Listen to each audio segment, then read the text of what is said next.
First, I would like to thank Professor Ahlia for extending this invitation to me and to my colleagues, of course, Dr. Tyra. And as I mentioned before, I so happened by accident that I am here. So I wasn't really prepared for giving the presentation, but I also would like to thank Dr. Tyra. She put some slides for me, and I'm going just to explain and to give you some kind of a brief kind of assessment as of what is really the knowledge-based economy. And I'm going to make this reference to the Arab world. I think we have to be, I think this topic is very important, and this issue of knowledge, of course, is not something new. Now, if you belong to that part of the world, and if you understand even the Islamic heritage, if you read Muhammad Al-Ghazali, for example, Muhammad Al-Ghazali says that Allah gave Sulaiman a choice among three things: knowledge, power, and money. And he chose knowledge, and as a result of that, he was able to get the other two. So knowledge is a critical factor. Now, those of you who are familiar with Alvin Toffler and his book, Power Shift, he also came to the same conclusion by saying those countries that will have a potential to make progress in the future are those countries that will be in producing knowledge. And he used exactly the same: power, money, and knowledge. And at the end, he came to the conclusion that the progress and the development of any nation in the future, it is basically about protection of knowledge. And he looked at the Japanese and South Korea and many other countries in the world. And that's why knowledge is important. And today, of course, for the developing countries in general, they have, when we speak about knowledge, we have to think about knowledge economy. We really need to think about globalization, because this subject of knowledge, and if you look at the literature written about the knowledge-based economy, it is basically about the last 20 or 30 years.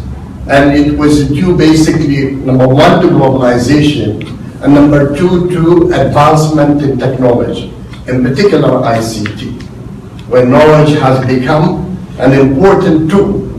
And these basically technologies are used for the sharing knowledge, using knowledge, and basic. And that's why when it comes to development in general, I'm just trying to think of WASAC.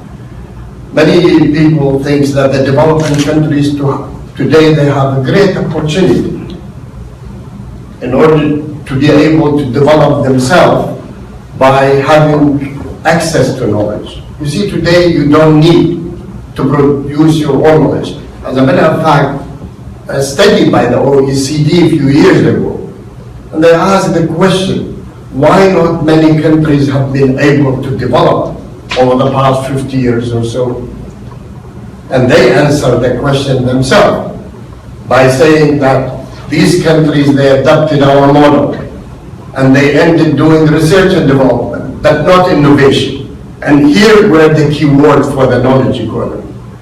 And this is what I wanted to say too, that in our countries, most of our students, they do research and development.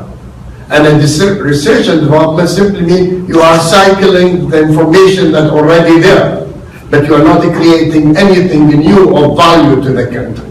And that's why universities in the Arab world today has failed, basically to add value to the total economy in these countries. Most students are not trained very well in order to be able to create knowledge. And there are so many challenges, of course, in the region. And this is a subject, it's rather a big subject, and we can talk a lot about it. So knowledge is important. Now, if we want to understand the knowledge economy, unlike the traditional economy, it's basically driven by ideas, as Dr. Ahlia was saying. You see, the traditional economy is driven basically by capital and labor. But the new economy is driven by idea, and here where the higher education and universities tend to play a very important role. And I think, and you are all familiar, the World Bank came to the conclusion that the greatest resource of any nation are basically the people of that. So the greatest investment that you can make in any society are basically investment in people. And that's why the knowledge economy requires investment in the human capital, because all these ideas, they don't come from trees or oil or resources. They basically comes from the mind of the people. Now the knowledge economy is a dynamic economy, because every time you generate new ideas, you are creating a new value. And the knowledge economy is about creating wealth. And the knowledge economy is about creating jobs. I think Professor Ahlia mentioned with regard to the Arab world, and this is one of the greatest challenges facing the Arab countries, is basically unemployment. You see, the World Bank estimate that by 2030, the Arab countries need to create 100 million jobs. The Arab countries today have the highest rate of economic growth. 60% of the total population are less than 20 years old. And this is, of course, will create lots of problems for the future. And that's why the knowledge economy basically is important if we can, let's say, put it into practice. Now, I may not share that much views with the presentation of Professor Ahlia, who is looking, for example, at the knowledge economy from a global perspective. But we need to have a specific. And if you ask me whether in the Middle East do we have the ingredient for the knowledge economy, excuse me if I say no. We have a long way to go. And in particular, if we want to look at the basic fundamental, the pillars of the knowledge economy. And I'm going to, you see, I don't want to take too much. If you look, for example, look at the Arab economies today. High dependence on resources, mainly oil. You see, in the last 2 years, in particular after the decline in oil prices, there's so much debate and discussion. Now it looks as the decline in oil prices as of being an opener to many, an eye-opener to many of these countries. Now they're thinking of basically converting their economy. They never thought about the 70 or 100 years of the dominance of oil to try to, let's say, convert their economies and to diversify the economic structure to reduce, let's say, the dependency on oil. There's lots of literature on that. And there is also lots of literature stating very clearly that the miseries of the Arab countries today is due to the oil.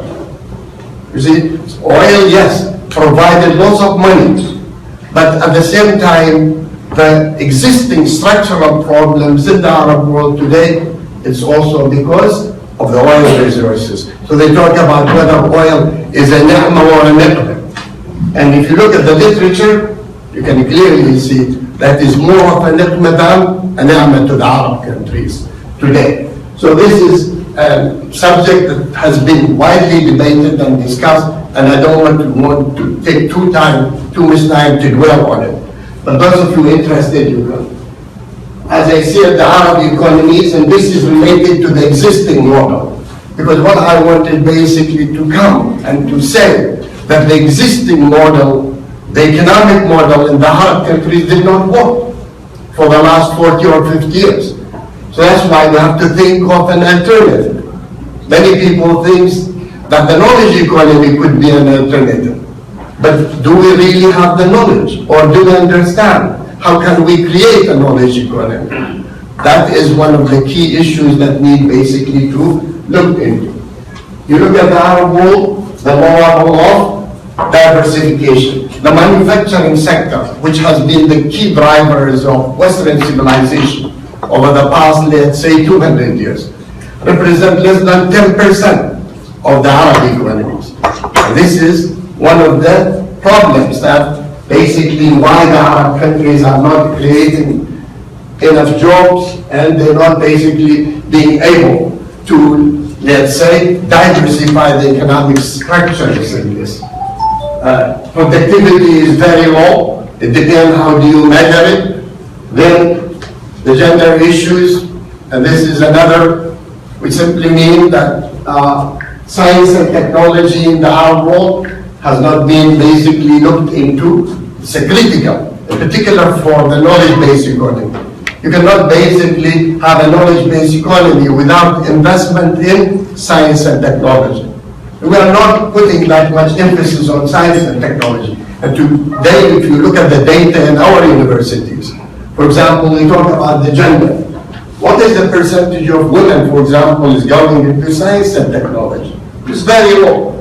Even if you look at the past training and the students' enrollment in science and technology is declining rather than basically increasing. And that's a very bad sign for building capacity for knowledge-based economy. And then the low quality of education. You can name one country that have higher quality education than the Arab countries. You see, and I think one of the reasons for that is basically because the government is still dominant. You see, most of the education in the Arab world is basically a government-driven kind of education. Only recently private education has been basically being given licenses to operate.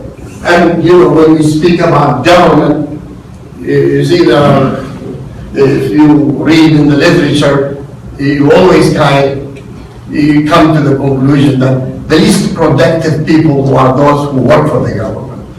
So the government is not really productive. And then, when you look at the income inequalities in the Arab world, and this is a key, because the knowledge economy about equity. You see, you're supposed to be equal. Maybe the 5 or 10% in the Arab world, they control the bulk of the total income. You see? High involvement of the public sector and, of course, indigenous development, which is crucial and critical. So that's what I said, that the model that is currently in place in the Arab countries, it's an important model. And when it comes to development has to be planted from within. I mean, we always teach students. Singapore is a good example for a knowledge-based economy. But can you, let's say, use that model of Singapore to develop your own economy? You can only learn lessons from it. Because indigenous development requires basically looking at your culture, your language, your tradition. All these are important components. And if you want to have, let's say, a knowledge-based development. Now, it has been, the knowledge economy being defined, of course, in the literature in a variety of ways. And that's what we uses, apply, and creates knowledge for human advancement. That's the whole purpose of knowledge creation. It's basically to promote knowledge for development.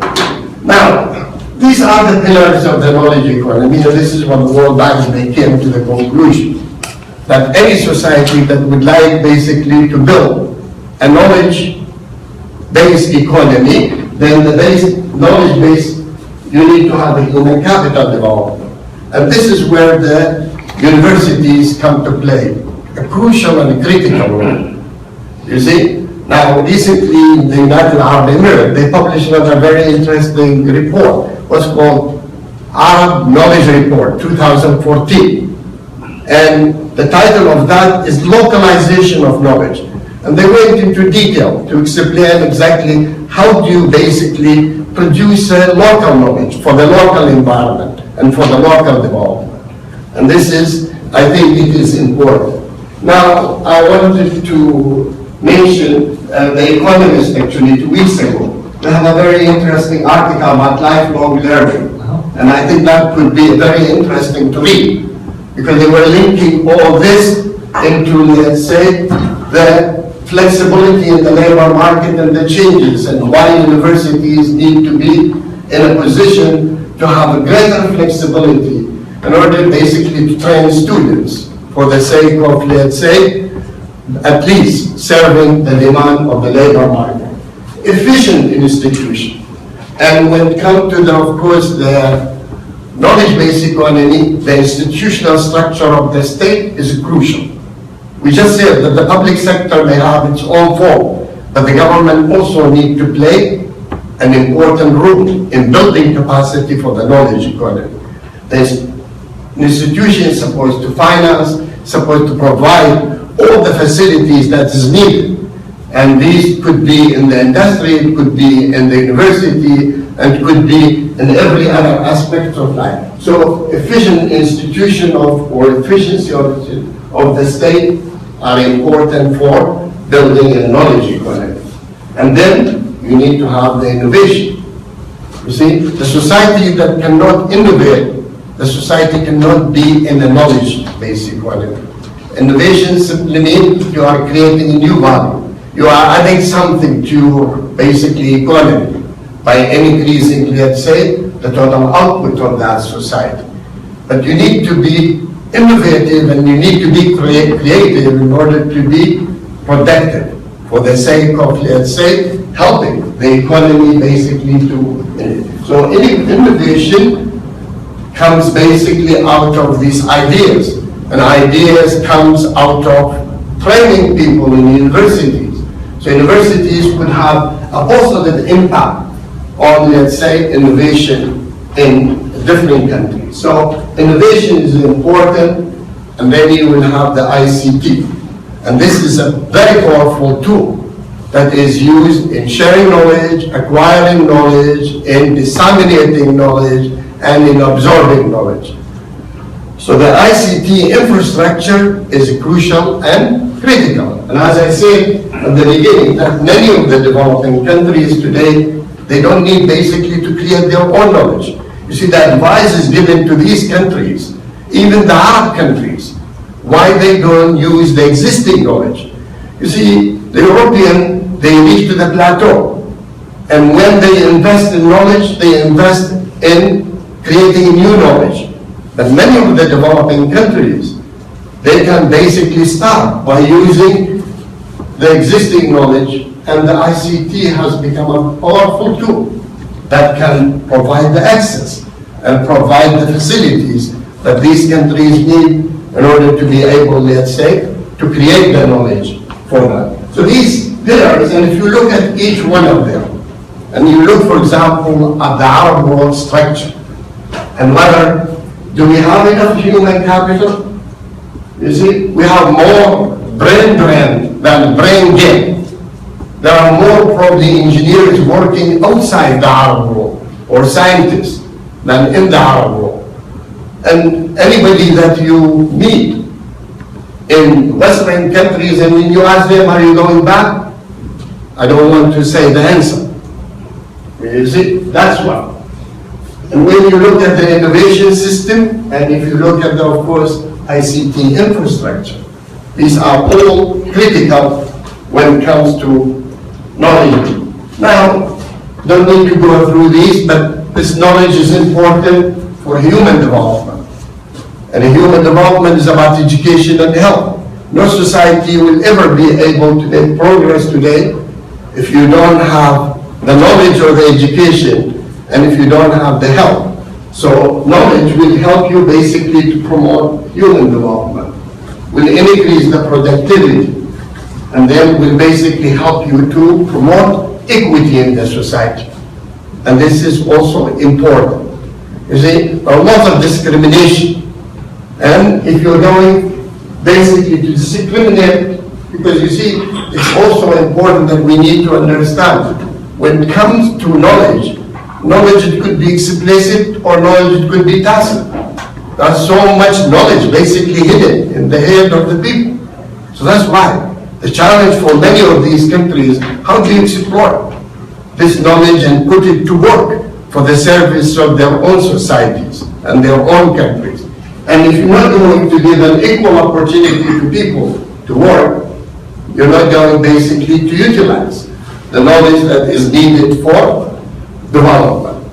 And then poverty still, you see, we can talk a lot about the Arab world, but here we are basically limiting ourselves to the oil-producing countries, more or less. But there are so many millions of poor people in the Arab world.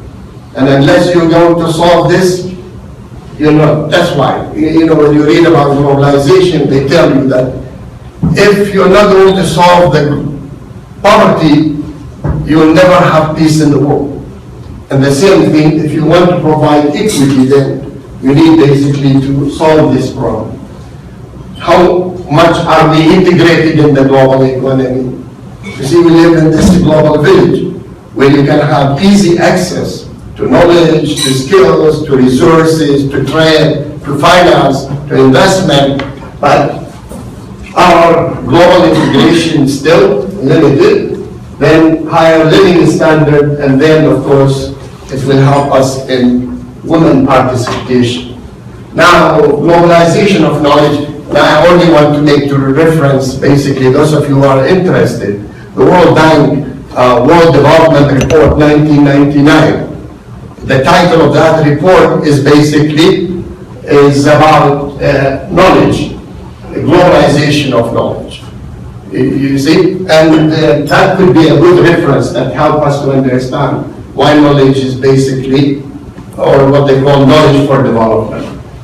So access to knowledge and access to finance and trade, and of course sharing knowledge is becoming important. And then when we look at inclusive sustainable development, this is for Professor Ahlia probably, there is a new model now they talk about, an inclusive sustainable development.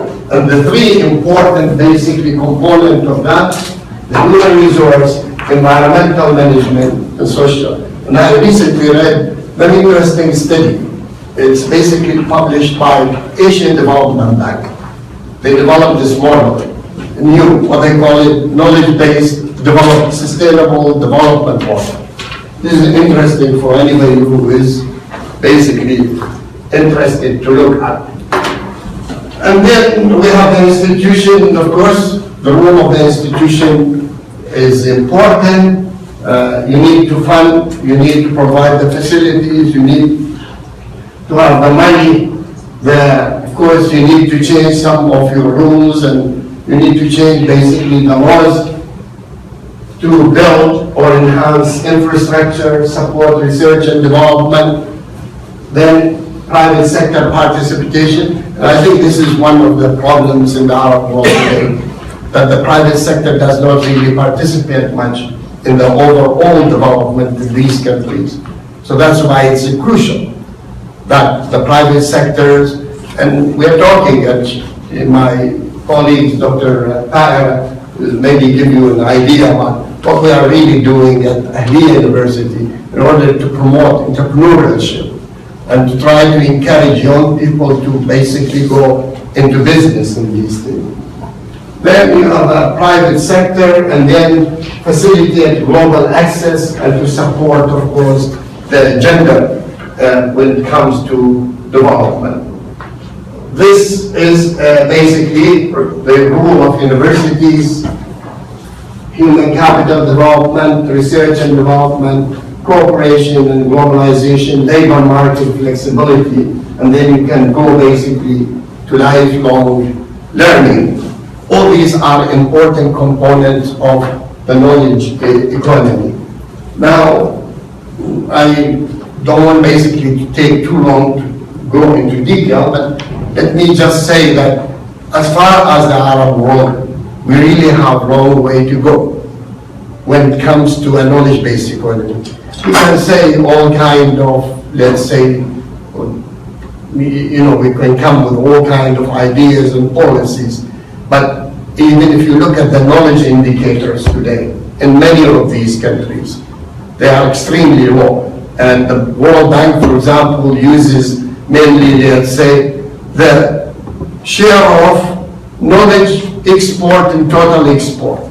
And if you look at the Arab world today, what will be the percentage of, let's say, knowledge or high-tech export and total export? It's a very variable. So it has a long way to go, and you need basically to restructure the entire, let's say, educational system. You need to diversify the economy. You need to increase basically, let's say, collaboration and cooperation.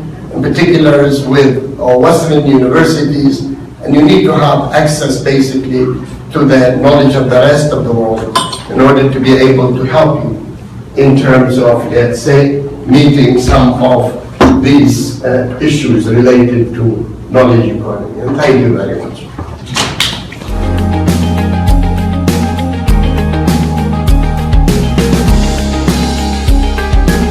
Please remember, if we all help and do a little bit, it will make a big difference.